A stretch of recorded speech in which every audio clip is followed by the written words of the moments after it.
हाँ, तो आज हम लोग प्रश्नावली 10.2 का क्वेश्चन नंबर 4 ध्यान देना। सिद्ध कीजिए कि किसी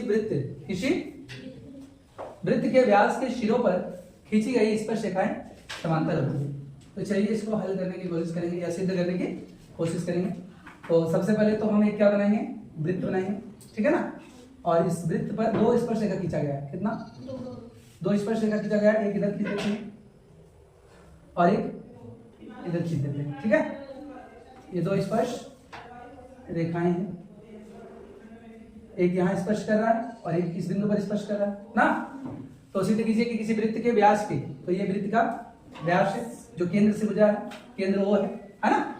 हाँ, सिरों पर खींची गई स्पर्श रेखा समांतर है। तो ये दिखाना कि ये रेखा और ये रेखा समांतर है कि नहीं, वो दिखाना है, ठीक है। दिखाएंगे तो लिखो यहाँ सिद्ध करना है। क्या सिद्ध करना है?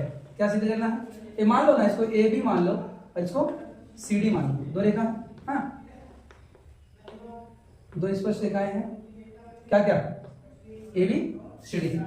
तो क्या दिखाना है? ए बी समांतर सी डी दिखाना है ना।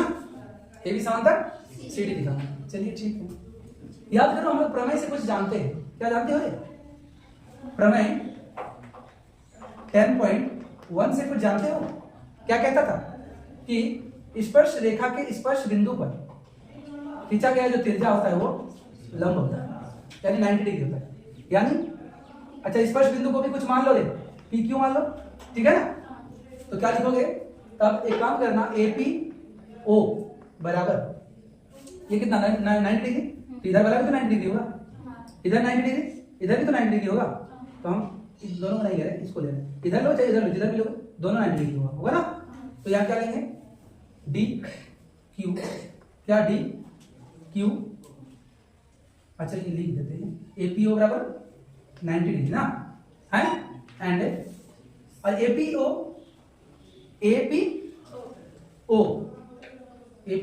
इसको भी लिख दो, बीपी ओ बराबर 90 डिग्री होगा ना।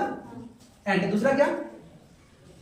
सी क्यू ओ बराबर डी क्यू ओ, दोनों 90 ना। तो ये समीकरण एक, समीकरण लिख के रख सकते हो। चलिए ये जान गए।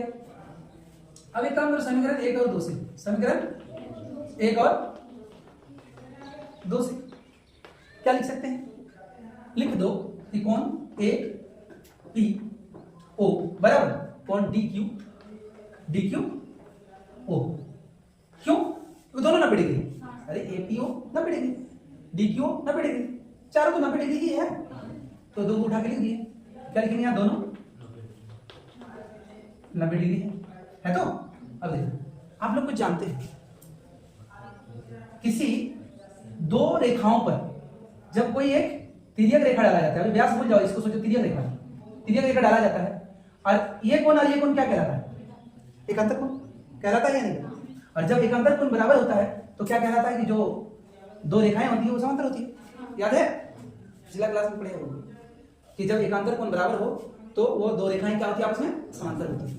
जब दो रेखा पर कोई तिर्यक रेखा डाला जाता है और ये कोण बराबर होता है, इसका मतलब ये दो रेखा क्या है? समांतर होता है ना।